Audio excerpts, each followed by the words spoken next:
excited to see what you all have achieved in the last few years. Your growth has been incredible, and I'm grateful for all of your hard work and sacrifice. A lot of that growth has been brought about by new people coming into the business to take advantage of our generous marketing plan and effective product line. So I thought I would take just a moment of your time to share with you a little bit about where forever came from and where forever is going. I've heard people describe this as our culture, but I think it's simply who we are. Several decades ago, I was an executive for a real estate development company called Del Webb. And at that time, there was a lot of excitement about a new business concept. And like many of my colleagues and friends, I went along to a business opportunity meeting and listened to a presentation about multi-level marketing. I immediately fell in love with the concept that people would be motivated to help each other and be able to make a living doing so. It's a beautiful thing when you think about it. Although I was enjoying my career, I didn't think that I was contributing as much as I wanted, or as much as I could, to improve the well-being of the people around me. Inspired by the concept of people helping one another, I set out to write a marketing plan that is almost identical to the one that we use today. As I developed it, I had two goals. One was to pay the highest bonuses possible and still be able to run a company effectively. Two, to build a plan that would motivate and encourage people to keep working. I wanted a plan to reward those that remain active and engaged. I love the concept of a royalty income. However, I believe that it's good for our souls to work hard. People who work hard are happier. Of course, if you work hard, you should play hard. And that was one of my motivational factors in starting Forever Resorts. It was to give people the opportunity to spend time with their loved ones and experience the wonder of nature. Next time we're together, maybe I can tell you more about my passion for our resorts, our rare animals, and spectacular natural resources. So, with the marketing plan prepared, I needed to find a product. And we searched around and looked at different opportunities. I was passionate about finding something that was effective, consumable, and that we knew would not be a fad.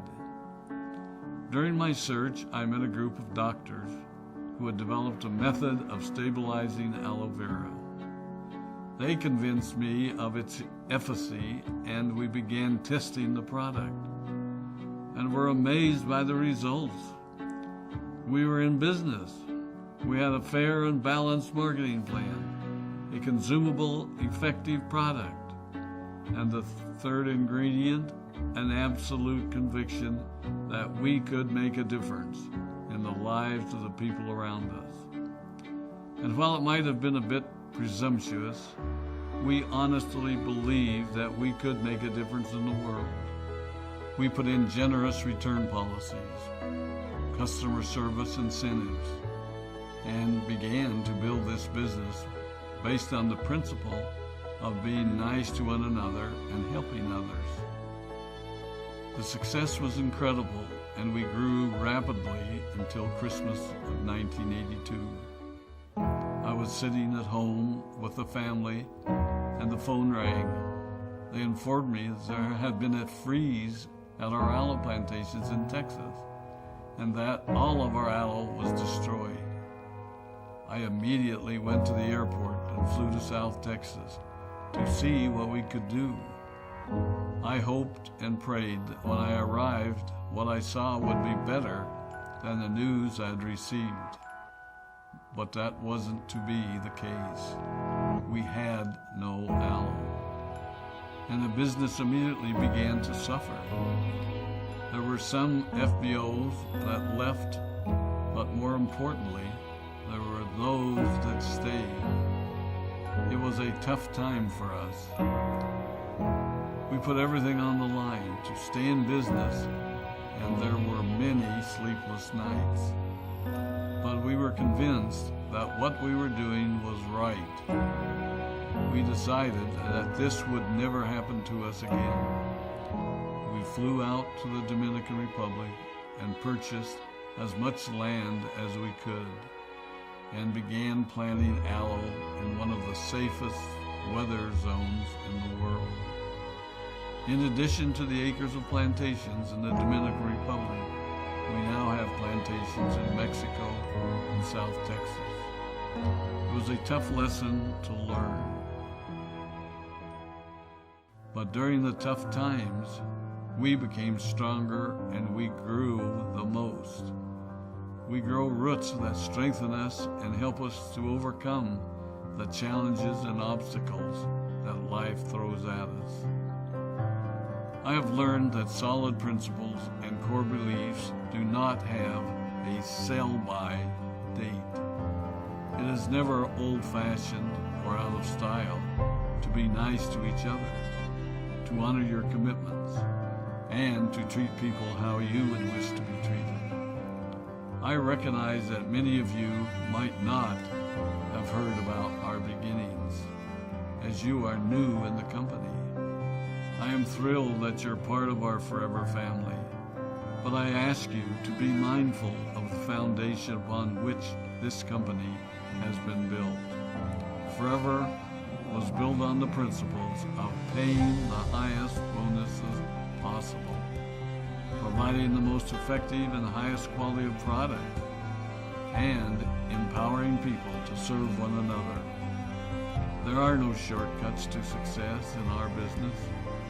Of course, the speed at which we reach certain levels may vary, but the fundamental principles remain unchanged and will remain unchanged as we continue our journey over the next 4 decades and longer. There will be times when a pathway will open up to you that will tempt you to take a shortcut, to buy a little more product than you may need, to make a purchase in someone else's name, or other ways in which we are tempted to give up what we want most for what we want now. Never forget that you're a part of something special, a business that has been built upon taking the road less traveled. It may not be as fast and as shiny as you might want it to be, but take it from me, the road less traveled is more rich, more wonderful, more fulfilling, and more lasting than you can ever imagine. We love you, we appreciate you, we are proud of you. My name is Rex Mon, and I